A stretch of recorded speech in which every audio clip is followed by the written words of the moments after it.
राधे कृष्ण आप सभी को।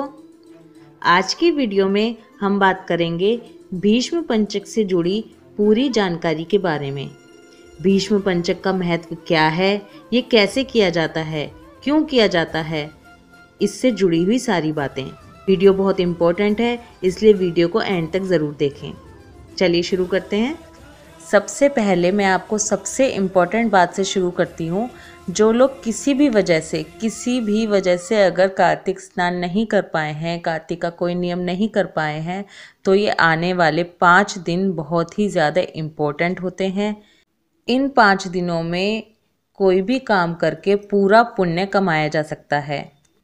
अगर इजी सी लैंग्वेज में आपसे कहूँ तो ये जो कार्तिक के जो 5 दिन हैं, एकादशी से लेकर पूर्णिमा तक, ये पुण्य कमाने का एक गोल्डन चांस होता है।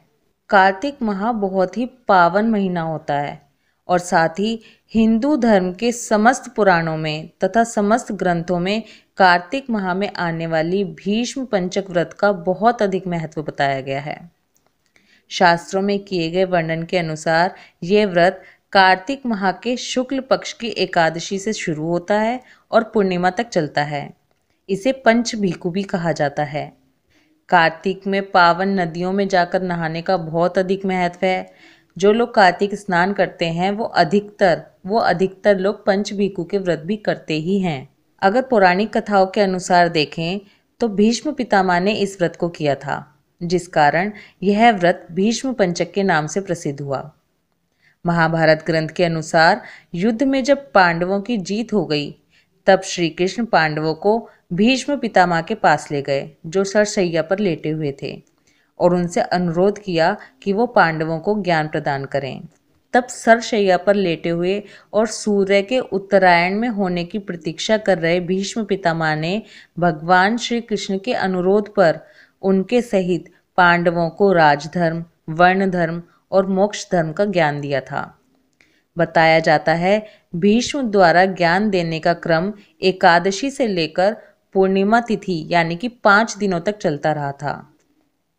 भीष्म पितामह ने जब पूरा ज्ञान दे दिया, तब श्री कृष्ण ने कहा कि आपने जो 5 दिनों में ज्ञान दिया है, ये 5 दिन आज से अति मंगलकारी माने जाएंगे।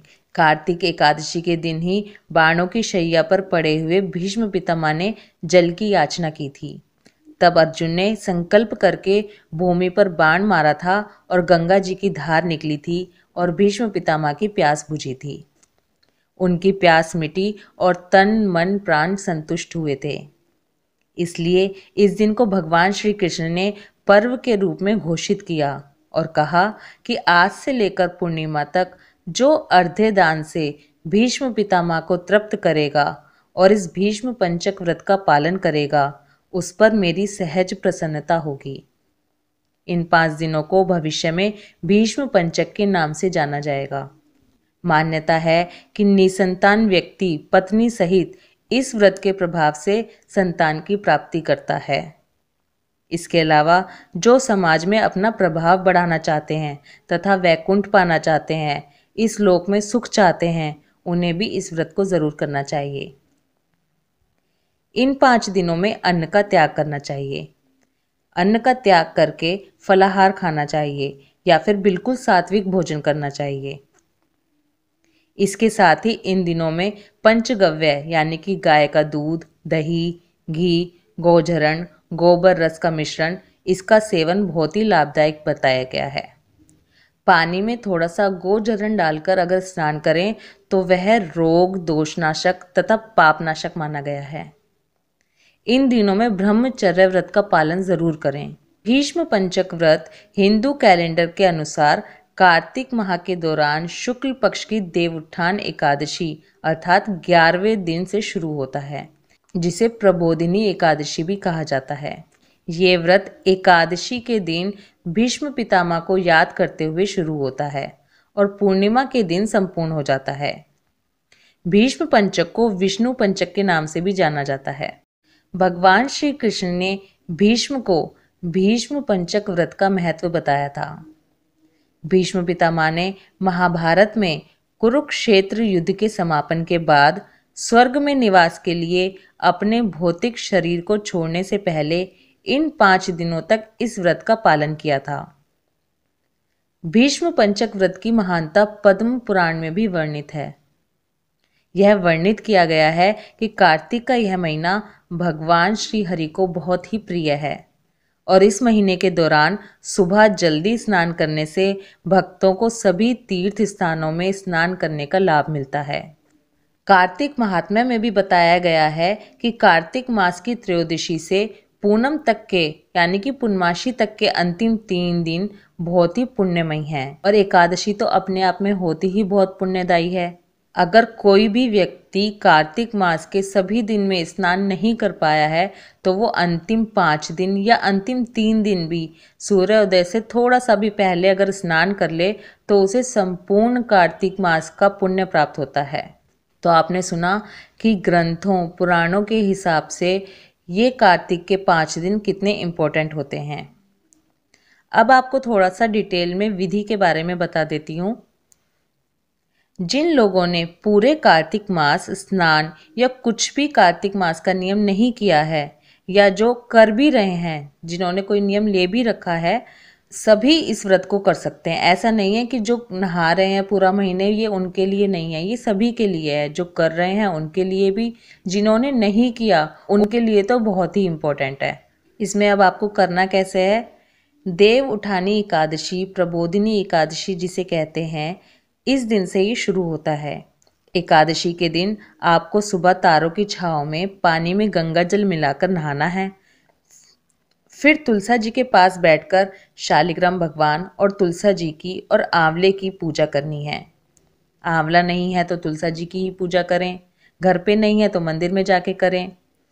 तुलसा जी के पास बैठकर मातम सुने, कार्तिक मास की कहानियाँ सुने।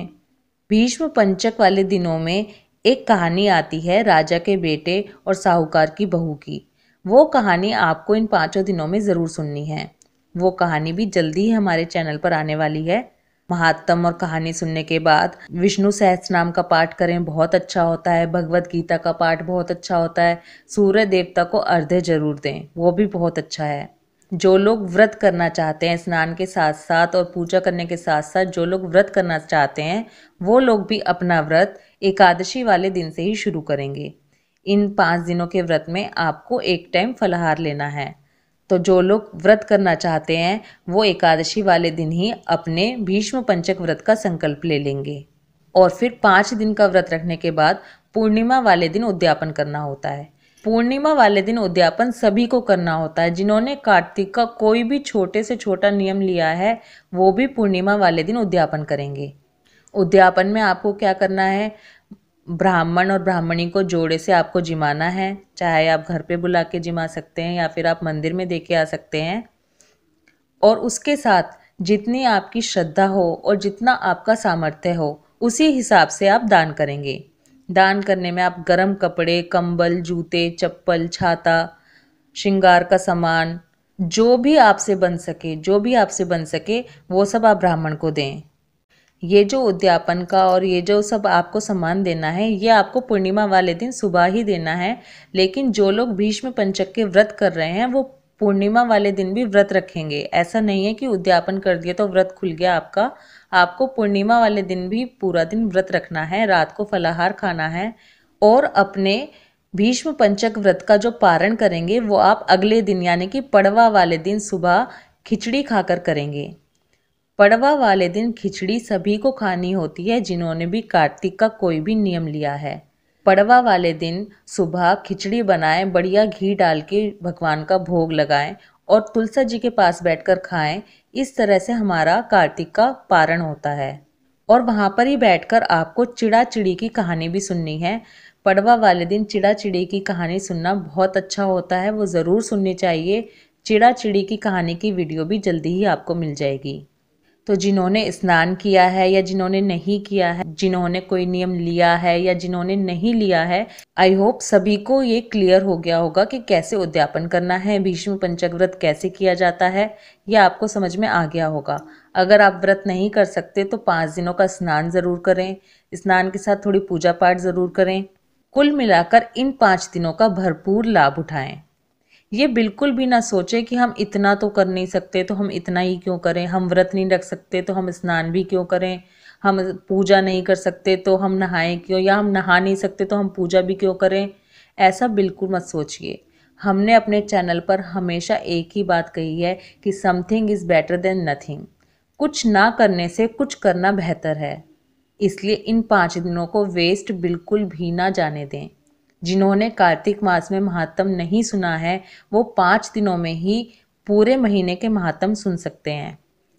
स्नान करें, दान करें, व्रत रखें, भगवत गीता का पाठ करें, विष्णु सहस्त्रनाम का पाठ करें, भजन कीर्तन करें, रात्रि जागरण करें, जितना दान हो सके उतना दान करें, दीप दान ज़रूर करें, जाप माला करें। आई होप भीष्म पंचक से रिलेटेड ये वीडियो आपको पसंद आएगी। आपके सारे कन्फ्यूज़न इस वीडियो को सुनने के बाद क्लियर हो जाएंगे। लेकिन अगर उसके बाद भी आपके पास कोई क्वेश्चन, कोई सजेशन या कोई कमेंट हो तो प्लीज़ कमेंट ज़रूर कीजिए। वीडियो आपको पसंद आए तो लाइक कीजिए। ये जानकारी ज़्यादा से ज़्यादा लोगों तक पहुंच पाए इसलिए वीडियो को शेयर ज़रूर करें। हमारे एक वीडियो सुनने से आप ये सोचिए कि हम दूसरे का कितना भला कर सकते हैं, इस चेन को हम कितनी आगे तक बढ़ा सकते हैं।